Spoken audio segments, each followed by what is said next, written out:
हाय, मैं हूँ डिम्पल और आप सुन रहे हैं तेरे होने लगे हैं अ लव स्टोरी। ईशान और शिवन्या की कहानी। आइए जानते हैं इस कहानी में क्या हुआ। ईशान बेड से उठने लगा, लेकिन उठते ही उसकी आंखों के सामने अंधेरा छाने लगा। वो लड़खड़ा गया, लेकिन शिवन्या जल्दी से उसके पास आई और बेड पर बैठाते हुए बोले, आप ठीक है ना? ईशान ठीक से बैठते हुए, या आई एम फाइन। शिवन्या ने पास टेबल पर रखा जूस उसे देते हुए बोली, ये पीजिए आप। ईशान ने जूस लिया और पी लिया। शिवन्या ग्लास लेकर वापस टेबल पर रखती हुई बोली, आपका बहुत शुक्रिया, आपकी वजह से हमारी मासा की जान बच गई। ईशान सीधा मुद्दे पर आते हुए बोला, तुम बोल रही थी अगर मैं हेल्प करूंगा तो तुम कुछ भी करोगी। शिवन्या, हम राजपूत हैं, हम हमारा वादा किसी भी हाल में पूरा करते हैं। आप बोलिए, हम क्या कर सकते हैं आपके लिए? ईशान, शादी कर लो मुझसे। शिवन्या आंखें बड़ी करती हुई, ये क्या बोल रहे हैं आप? ईशान, वही जो तुमने सुना। शिवन्या, हम ऐसा कुछ भी नहीं करेंगे, आप हमारी मजबूरी का फायदा उठा रहे हैं।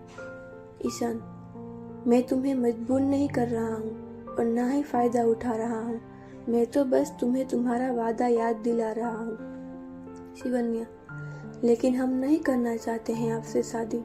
माना हमने वादा किया था कि आप जो बोलेंगे हम वो करेंगे, लेकिन इसका मतलब ये तो नहीं कि आप कुछ भी करवाए हमसे।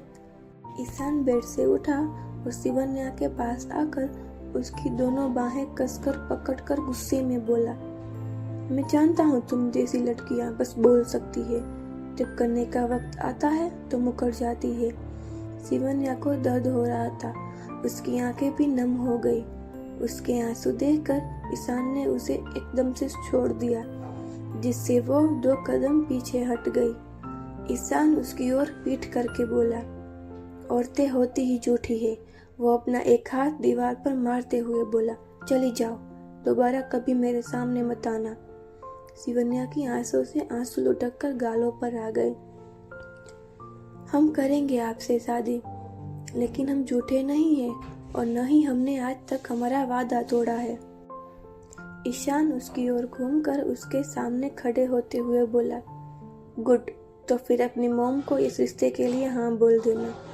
दरवाजे तक आकर वो रुका और पीछे से ही बोला, और हाँ, ये आंसू मत बहाया करो। इतना बोलकर वो निकल गया। शिवन्या कुछ देर तक बिना कोई भाव के वहीं खड़ी रही, फिर अपने आंसू पोंछकर बाहर आ गई। ईशान जा चुका था। शिवन्या अपनी मासा के वार्ड के बाहर आ गई। कुछ घंटे बाद नीला जी को होश आ गया। विक्रम जी और देविका जी भी वहीं थे। सब उनको मिलने वार्ड के अंदर चले गए। शिवन्या उनके गले लग गई। वो रोती हुई बोली, माशा, अब ठीक हो ना? वो सिसक रही थी। नीला जी, हम ठीक है बेटा, आप क्यों इतना रो रही है? वो उसके सर पर हाथ फेरते हुए बोले। कुछ देर बाद वो उनसे अलग हुई। विक्रम जी, भाभी, अब तबीयत कैसी है आपकी? नीला जी, अब ठीक है भाई साहब। देविका जी उनके पास बैठकर बोली, दीदी, आपको कैसे चोट लगी इतनी? नीला जी, वो बाथरूम में पैर फिसल गया और दीवार से सर टकरा गया। 2 दिन बाद नीला जी को डिस्चार्ज कर दिया गया। नीला जी उनके रूम में बेड पर बैठी हुई थी और शिवन्या उनको खाना खिला रही थी। नीला जी, दादी का फोन आया था, वो तबीयत के बारे में पूछ रही थी। शिवन्या, अच्छा, होने वाला उनके मुंह के आगे करती हुई बोली। नीला जी, और वो रिश्ते के बारे में भी पूछ रही थी। शिवन्या उनकी ओर देखकर बोली, आपने क्या कहा? नीला जी, मैंने कहा मैं तुमसे बात करके उन्हें कल फोन करूंगी।